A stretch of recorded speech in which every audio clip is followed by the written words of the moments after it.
thrown aloft. There it is then, 5 seconds, the countdown is on before the gates drop to get this race underway. The first of 3 here in Loket, a long way before we get the gates down, and it's a good start there from Kevin Sarban coming across there in 4th or 5th place also. It looks as though that's going to be Yuri Ashford who's fighting up for the positions, but Kevin Sarr, as you say, does what he does best and is out in front. That's Taverin. There's Taverin out of shot. Christopher Taverin out of shot, went over the front. Well, I have to admit that I didn't quite see that. I was looking at the number 4 of Thomas Trojan, so I didn't quite see what happened to Christopher Taverin. And I'm sure we'll get a replay as and when it is available. Out of Estonia, but now riding Yamaha, and this is the battle. This is the battle for the lead. Look at Taverin, he jumped into the lead. Christopher Taverin, well, that was astonishing. That was the lap he tried earlier. Can I make it work over there? Could I take the lead? Well, we've got the answer. Yes, I can. Yes, the answer is yes. Christopher Taverin, what round of applause to you there. That was one of the best moves I've seen. Run of this race. Oh, Kevin Sarr thought he was going to get the inside there. He's going to try and make it move. That's going to get tight. Oh, very, very close there between Taverin and Kevin Sarr. He had to pull out of that one reluctantly. He did, yeah. I hasten to add, but well, Christopher Taverin, he'll hear the bellowing 450 Yamaha behind him and chasing hard. Taverin then leading, 58. We've come to get used to that number 58, seeing it out there, seeing these two, the 311 scrapping with him as well. Norwegian versus the Estonian, looking right and left. Kevin Sarr to find a way past, but we're getting on to Taverin territory now, where he manages to open up. Oh, here we are. Now just have a look at this. Over that double jump, Lanziel flicks it round. Look at the time he gains by taking that line. It really is amazing. Fascinating battle of tactics, this, and choice of line between these two. Oh, there's Kevin Sarr. That is a mistake in the loose stuff. Now they're side by side. He's on the inside, fighting back. He's got it. Sarr's around the outside. Goodness me, how close do you want it? Don't lock wheels. You'll both end up in trouble. Here we go. Oh, they both don't. So Christopher Taverin opts for the inside. Can he cut across and use that double jump to his advantage? It's not, and Kevin Sarr, got it wrong. He did. He got his wheel over the top of the banking. He couldn't decide whether to go to the inside or not enough time to get to the outside. So a slight mistake from Kevin Sarr there. Of course, well, I'm sure that was kind of what Christopher Taverin was hoping for. But either way, we have got a real battle on our hands here as we come into the final stages. They both want it, don't they? Desperately. They both want this one. Maximum points for Kevin Sarr coming here to Loket, leading the championship on 50. And at the moment, he is in a 22-point position. Kevin is, yeah. Kevin, yes. Waiting for them. Taverin leads Kevin Sarr. That's it. Victory for the Norwegian. Kevin Sarr beaten here into 2nd place. But it was a tough ride between these two. Well, there we go. That was the first race of 3 here this weekend, and what a race it was. Christopher Taverin won ahead of Kevin Sarr by the smallest of margins, just less than half a second. Miro Cappuccio, a further minute behind the Dyson duo at the front, rounds out the podium ahead of Havadu and Granley, who were coming on strong towards the end. Folic, Polacek, after returning for a few months out, Gwiazda, Sansom and Kosteletsky. I was impressed with Capuccio's words on the podium yesterday when he basically said, you know, you said great ride, and he said, yeah, but the other guys were in a different league, and he was right. Adam Tuchek, you see a whole load of Czech riders there. Kaspar, David Souza, they're all going so strongly, but somewhat eclipsed by this astonishing performance of the leading two that you have just witnessed. 3 races for the quads on the program this weekend. 1 yesterday, 2 more coming up today. The next one very, very shortly indeed. Well, if this second race is anything like the first one, then I think we're going to lose our voices before lunchtime. Oh, don't say that. That was a brilliant race, and that overtake from Christopher Taverin on Kevin Sarr was fantastic. My name's Barry Nutley. Bradley Hicks alongside me, just saw on the caption there. We've been working together now on the WSC scene for 3 years, 3 seasons. Yes, a bit of a disruptive one, of course, but good to be together. You need 2 of us on this job, I can tell you, because it gets busy, and Bradley is something of our quad specialist. Christopher Tavera and Kevin Saar and Miro Capuccio, then they will be the first 3 to choose their gates. Qauds, Haverdil, Valentino Rocks up next. You'll notice there in 7th place is Jan Vrel, the young 16-year-old Czech. I don't think he will be riding here, Barry, because that incident that we saw yesterday, well, he's dislocated his shoulder and got some ligament damage to his elbow, I believe. So very unfortunate indeed. Yeah. Bolic, Granley and Sousa round out the top 10. There was a big shunt, wasn't there, just coming out of the turn before we got along the straight where we saw the incident with Tavera. Kaspar, Samson, Polacek, Depita, Kuzmiachak, Kosteletsky, Adam Tuchek, Thomas Troyan and Jabrossi and Adam Urban. A whole load of Czech quad exponents in there. They'll be giving it their best shot, that is for sure. Kranek, Vasily Diaz, Smida, Kimmerling and Farkashovsky round out the 25 runners and riders for the European Quad Cross Championship here for their second round. There is a very confident Christopher Tavera, number 58 there, the Norwegian. Yeah, all smiles, aren't they? And why not? Because that was some performance yesterday. Kevin Saar, of course, 4 times the champion. Desperately keen to make this year number 5 to stand on top and get the gold medal from the FIM. Well, remains to be seen whether he can in fact do it. He's certainly got a job on his hands because he will know from the first race yesterday that he's met his match. That is very true indeed. And well, Miro Capuccio, he reinforced that statement there yesterday, as you mentioned earlier, saying that those 2 guys are in a completely different league at the present moment. But well, himself, Haverdil and Joachim Granley, they had a good old scrap for the final podium position. Can we see more from them in this second race of 3? What I was impressed with yesterday when you did your post-race interviews and when we saw the pictures afterwards, the huge amount of mutual respect between Saar and Tavera. No doubt about it. They each know what the other is capable of, and there's a lot of respect there. There was no reluctance either. As soon as they both came in, there was just straight to each other, thumbs up and shaking hands, and that is what we like. Yeah, it was a good, clean fight. There is the young German, 18 years old, Miro Capuccio. 3rd place yesterday, first podium of the season for Miro Romeo.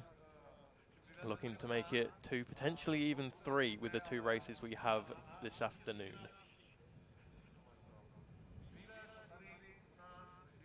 Well, looking at the bank in there, Barry, I'd suggest that it's a little bit busier than what it was yesterday, and what the weather is slightly better as well. The weather definitely helping. You know, we had that bitterly cold wind yesterday, and as the day drew to a close, looking in the background there, Roman Viajda, the 416, the Polish rider. As the evening drew to a close, it was bitterly, bitterly cold, and my teeth were chattering, and I couldn't get warm. And when we got back to the hotel, it took me a while before I took my socks off. Or is that too Bless much? You. Bless you. Too much information. More than that, I'm not telling you. It is a very picturesque circuit, this one, isn't it? It's, well, you mentioned some fun facts about this town and circuit yesterday, Barry. Yeah, I did. It would feature very strongly picturing Montenegro, the province or the country, which is now part of the old Yugoslavia. The 2006 remake of a famous James Bond film. Yeah, Casino Royale. Casino Royale, which I've got written down here, was actually filmed in Loket and around Loket, and it's named after, Loket means elbow, and there's a bend in the river which has a very steep elbow shape, just like the elbow with the crook of it, and that's how the town got its name. But it goes back over many years. There's a fabulous, fabulous castle here. It's been fought over. It's seen an awful lot of action, but it hasn't spoiled the landscape, and it is in a very pretty part of the country. It certainly is, and you were mentioning earlier as well, so you've got a 50-year history, 48 of those years as a race circuit, I believe. Indeed, yeah, owned by the same man, and he and his son, to this day, in fact, the whole family riding around on quads. We saw 2 little children on quads this morning when we came in, or was it last night when we went out? I don't know, I've got a mental fog. Doesn't matter. They I'm sure, are grandchildren or great-grandchildren, all of the same family. Real family atmosphere here in Loket then, and well, that pretty much sums up the European Quadcross Championship as well as the World Sidecarcross Championship as well. A real tight-knit family community vibe. You're right about the spectators. There are more people out there, that's for sure, and it's good. The weather always brings people to this part of the world. It's a much publicised event, and of course we've got the 2 Grand Prix races for sidecars coming up, as well as 2 races from the quad. So plenty to keep us occupied, keep us on our toes, keep the old vocal cords working. What's the formation? Is this qualifying again choice based on their qualifying, not based on race 1 result? Based on the qualifying, I believe, yeah, because we saw Valentino Rox there would be 6th of the gate picks, and Zdeněk Poláček there in 13th.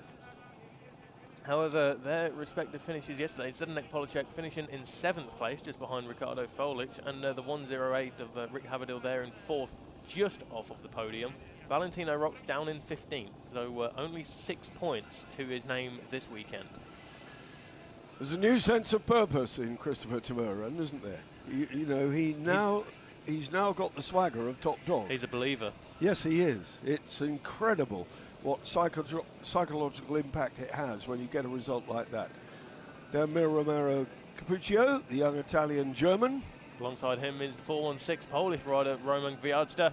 He finished in 8th place yesterday, just behind Zdeněk Poláček and ahead of Oliver Sanson. The 108 rider there, looking pretty stylish. That's Rick Haverdil. He's your Dutchman who did so well. And he was running strongly yesterday, in fact, wasn't he? I mean, another good rider. So that bunch further back, we talked about it yesterday. If you take the top 2 out of the equation, then you've got, it's anybody's game for the next 8 places. It is. They're all fighting for that final podium position there. We just saw a glimpse of Valentino Rox as well as Ricardo Folic, but right now that is the 294 machine of Norwegian rider Joachim Granli. Young Czech David Souza, still Honda powered. Jiri Kaspar as well, alongside him, fellow countryman. Alongside Jiri Kaspar we find Adam Tuček, the number 91 local rider, of course. Loket here up in the northwest of the Czech Republic. There is Zdeněk Poláček, and as we mentioned yesterday, the last time we saw Zdeněk there, he was in the back of an ambulance leaving the Kremlin circuit, but he has assured me that throughout the winter he's recovered well and he's ready to do the Czech European rounds. Number 50 De Peter, Martin De Peter, another Czech, predominantly Yamaha powered, these 454 strokes. The odd KTM in there, the odd Honda in there, the odd Suzuki in there, but the vast majority, Husqvarna of course, and vast majority Yamaha.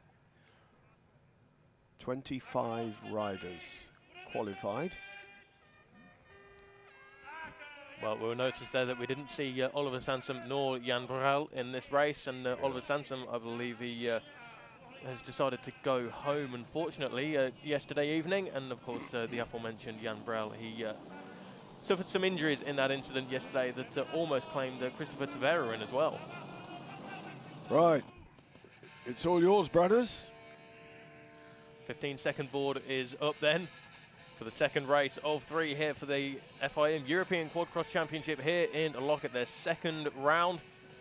Kevin Starr and Christopher Tverin, keep your eyes on them. The number 58 and the 311, but the 5-second board has gone up, and away we go then for the second start of this weekend. Who is it going to be? Who's going to get the whole shot? Kevin Starr, I believe, with the pink and the light blue jersey, will take up the running ahead of Christopher Tverin. There's Zdeněk Poláček just going around the outside. Everybody is through safely, it would seem, at the moment.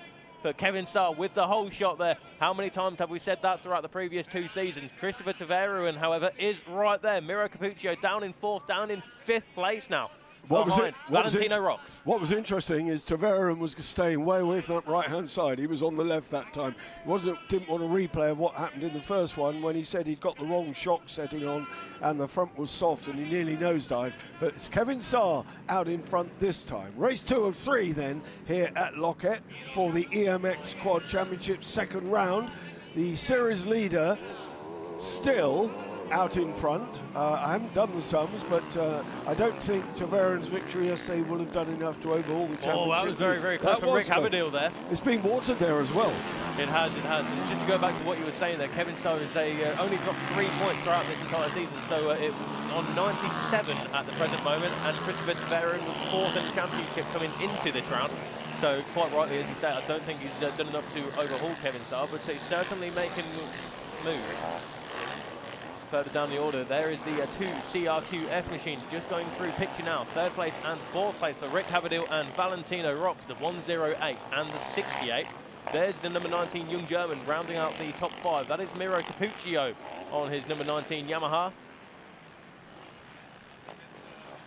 Further down the order, the caption rolling through. Kuzmiachak, De Peters there in 16th place. Then it's Troyan, then it's Urban, then it's Valesiadas, then Farkachowski.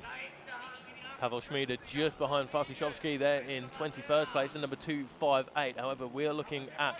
Oh, it's almost at the inside there from Miro Capuccio. He's fighting hard. He wants that